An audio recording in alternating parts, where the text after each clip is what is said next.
dowladda federaalka ah ee Soomaaliya ayaa war rasmi ah ka soo saartay khasaaraha ka dhashay mashaqadii xalay ka dhacday xeebta Liido ee magaalada Muqdisho. Khasaare intee le'eg ayaa ka dhashay muuqaalkan ayaynu ku soo koobi doonaa. Fadlan qaybta hoose ee commentiga aanu ugu duceyno marxuumintii ku geeriyootay masiibadaasi si la mid ahna aynu u duceyno dadka ay waxyeeladu ka soo gaartay dhaawacyada ah ee isbitaalada iyo guryahooda la jiifo dhibaatadii ka soo gaartay masiibadii xalay ka dhacday xeebta Liido ee magaalada Muqdisho. Waxa ay bulshada in badan dhowreysay khasaaraha rasmiga ah ee ka dhashay masiibadii xalay ka dhacday xeebta Liido ee magaalada Muqdisho ka gadaal weerar xalay ka dhacay xeebta Liido ee magaalada Muqdisho ee caasimadda Soomaaliya. Muuqaalo dadka argagax geliyay ayaa baraha bulshada si weyn loogu baahiyay.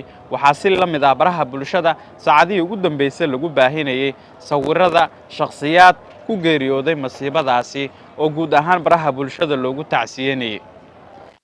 Si la dhowreeyay warka rasmiga ah ee dowladda federaalka Soomaaliya ee la xiriira khasaaraha rasmiga ah ee ka dhashay masiibadaasi.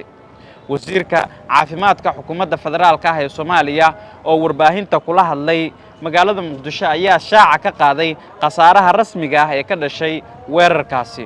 Dowladdu waxa ay shaacisay in 37 qof ay ku geeriyoodeen weerarka ka dhacay hotelka Beach View oo ku yaala xeebta magaalada Muqdisho, halka tiro gaaraysa 247 ruuxna uu dhaawac ka soo gaaray weerarkaasi.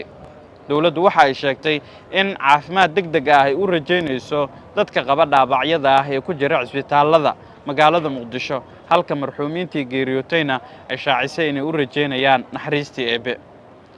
Dhibaatadan ayay dadka siyaabo kala duwan uga falceliyeen. Waxaase jirta in madaxweyne Xasan Sheekh Maxamuud uu kulan degdeg ah ula qaatay laamaha ammaanka dowladda federaalka ah ee Soomaaliya. Kulankan ayaana si weyn loogu gorfeeyay waxa keenay weerarkan, halka habaca uu ka jiro, sida dowladda ay ugu gurmatay dadka ay waxyeeladu ay soo gaartay, iyo tallaabada ay dowladda federaalka Soomaaliya ay qaadayso oo ay uga jawaabayso weerarkan dadka shacabka dhibaatada ba'an ay ka soo gaartay ee ka dhacay magaalada Muqdisho ee caasimadda Soomaaliya.